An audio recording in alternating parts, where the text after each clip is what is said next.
guys, so for this style, I'm starting off with freshly washed hair, and I have absolutely no product in my hair. And I'm going to be adding products. So the first product I'm going to be adding is a leave-in conditioner. And I've mentioned this 1,000 times. No need to even talk about it. You already know what it is. And like you guys seen in the title, I'm going to be using the raw Shea Butter Heatless Curl Stretch Gel. As you guys can see, it's not a gel consistency at all. Let me just throw that out there. You know what I'm saying? It's not a gel consistency at all. So what you're going to need also is a spray bottle, just so you can easily apply water to your hair without having to wet the brush or anything like that. Also, get a few hair ties just in case you need to tie some hair up.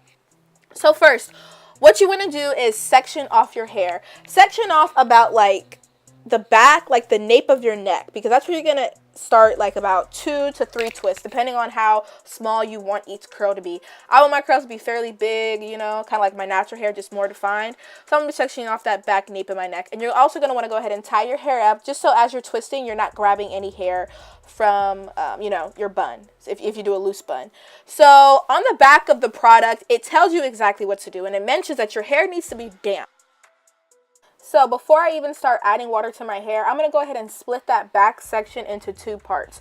I decided that I'm only going to do about 2 twists in the back. And also, you guys, you see my part? It's a hot mess. Your part does not need to be straight. You can literally section off your hair with your hands. So first, what I'm going to do is just go ahead and take my spray bottle and start spraying my hair. Do not go crazy with the water, because your hair is not supposed to be wet. It's supposed to be damp. Because remember, you're going to be letting this dry overnight, and your hair takes time to dry. If you have fast drying hair, then spray as much water as you'd like.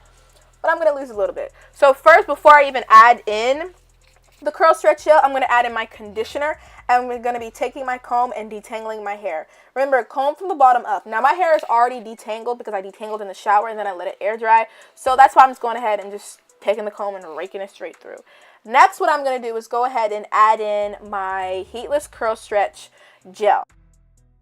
Also, you guys, make sure that you're really raking the product throughout your hair. Make sure that you're getting every strand of whatever section that you're applying the product to, because you really want to make sure that all the product is thoroughly throughout your hair and it's spread through every little strand, you know what I mean? So make sure you're really raking it through your hair. Okay, so now we're going to start the actual 3-strand twisting method.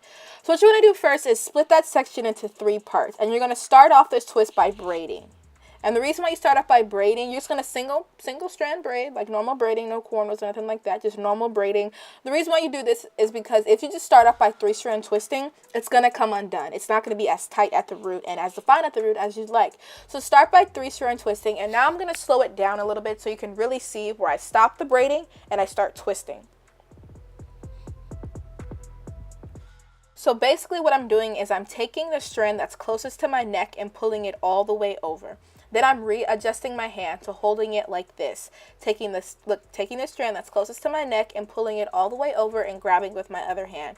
And just keep doing that, you guys. It takes a while to really get it, but closely watch what I'm doing. You see the strand right here? I'm going to pause it. This strand is closest to my neck. So I'm going to take this strand and pull it all the way over. Look one more time. Now I'm going to readjust my hands. Do you see this strand right here? I'm going to take this strand and pull it all the way over to my other hand. I'm going to do the same thing. I'm going to take this strand that's closest to my neck and pull it all the way over. And just keep doing that. Like, readjust your hand if you need to. Take whatever strand is closest to your neck and pull it all the way over. And pull it all the way over. And just keep doing that same thing. Cross it over the other 2 strands that you have. That kind of makes sense. So now I'm just going to go ahead and let you guys watch me 3-strand twist my hair. Just this one little twist. Mainly because I want you guys to really pay attention to how I'm doing it. It's very simple once you get the hang of it. You're just taking the strand that's closest to your neck and bringing it all the way over and grabbing it with your other hand. It's very simple, but also complicated. Like when I first started doing these 3-strand twists, this was so hard. Like, the twist would just not twist. It would not stay. It kept falling apart. I kept leaving strands out. It was just a hot mess, and it was a disaster. So just look what I'm doing and pay very close attention. Okay, you guys, so now that I'm finally done twisting this section of my hair, this is basically what the 3-strand twist looks like. As you can see, it's pretty long, but if you guys know, when you do your hair wet and you do a twist or a braid out, it's going to shrink. So I just want to go ahead and insert one more clip of my hair. Basically, it's about like 95% done. I have just one more twist to do, but I'm going to speed this up just so you guys can see one last time, step by step on what I do. And I'm just going to speed it all up though. So I also want to mention to make sure that when you're spraying the water onto whatever section you're doing your hair, like whatever part, the back, the front, wherever, make sure that you're not getting it super, super wet. You guys are just supposed to be damping it. And then make sure that you're detangling your hair very, very good, because once you do the twist, you want to make sure that it's nice and smooth and easy to twist. You don't want to be like breaking pieces of your hair apart because you didn't comb it out correctly. Make sure that you're kind of evenly distributing the Shea Moisture Leave-In Conditioner, or whatever conditioner you decide to use, and also the Heatless Curl Stretch Gel. You don't want to put more conditioner than gel, or you don't want to put heck of gel and conditioner. And also, I forgot to mention earlier, but once I was done detangling and I added in the leave-in conditioner, I also took my Sugar Bear Hair Vitamins brush and I just brushed throughout my hair. You can use any type of bristle brush to just make sure that your hair is evenly, you know, detangled. You don't have any knots and kinks and things like that. Another tip that I kind of want to mention is that parts do not matter. Even though, as you can see, one side of my part is super, super straight and the other is just like a hot mess, it does not matter if your parts are straight or crooked, because you're going to be taking all this out and you're going to be plucking out your roots. So all those crooked, hot mess looking parts are not going to really show. So just wanted to kind of mention those little tips and stuff like that. And also, here's me twisting my hair one more time in the front. So just pay close attention if you didn't really catch how to do the 3-strand twist earlier in the video, because I'm doing it again now.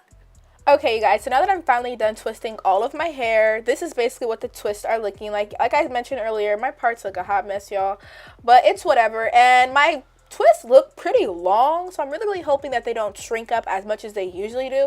But once I'm done twisting all of my hair, what I like to do next is go ahead and take my bonnet and put my bonnet over my hair. I don't know if I mentioned, but this is going to be an overnight style. So with that being said, as I sleep, I don't want my hair to rub against my cotton pillowcase and create frizz, and then my twist out is not going to look as defined as I want it to be.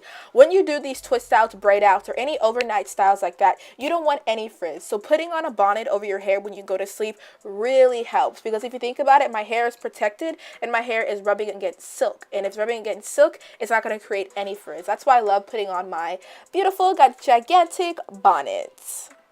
Okay, you guys, so now that I finally have my bonnet on, I'm going to go ahead and go to sleep and come back to you guys the next morning. So this is the next morning, and this is what my twist outs are looking like. I have a little bit of shrinkage, but nowhere near as much as I usually have.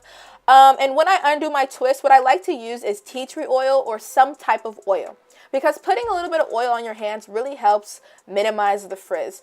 Also, when you're undoing your twists, undo them carefully and go the opposite way that you twist. Don't just undo your twist like you would do a single braid or anything like that.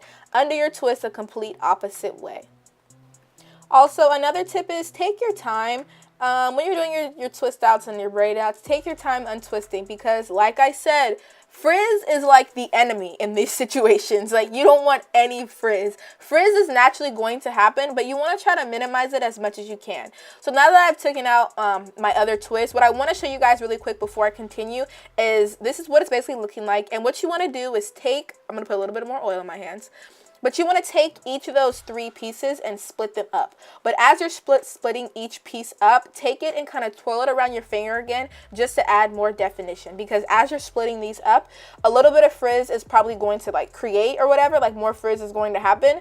But by taking the little strands and twist them around your finger, or kind of just coiling them a little bit, helps kind of compact the hair again to its like curl or its coil or whatever, you know? So that really helps me when I'm undoing my twist, is if I see a little bit of frizz, just take the strand of hair and twist it around my finger, or even add a little bit of water, a little bit of conditioner, just something to kind of tell the hair, go back into formation, you feel me? So that's basically what I like to do, and that's what I'm doing here. Okay guys, I'm going to go ahead and insert the clip of what my hair looks like when I finally took all of it down, and this is what my curls are looking like. I haven't even picked it out yet. This is just its natural volume when I undid my 3-strand twist, and I absolutely love it. I feel like using this product, it did add length to my hair, mostly in the back because my hair is longer in the back, but I do feel like it's a little longer, and I absolutely love it. So what I like to do next is pick out my hair, because I need volume, girl. Like, I need my hair to be big. So that's basically what I do once I do my once I take out my twist outs or braid outs. I just pick my hair out a little bit. And this is basically it, you guys. I want to insert a couple of pictures just so you guys can see the real definition of my curls. And that's basically it. I really hope that you guys enjoyed this video. Do not forget to like, comment, and subscribe. And I will see you guys in my next video. Bye! Like, why you do that? Crying, you wanna be great, but sleeping until the next day. Why you do that? Don't got that much in the bank. We go out, she order the steak. Why you do that?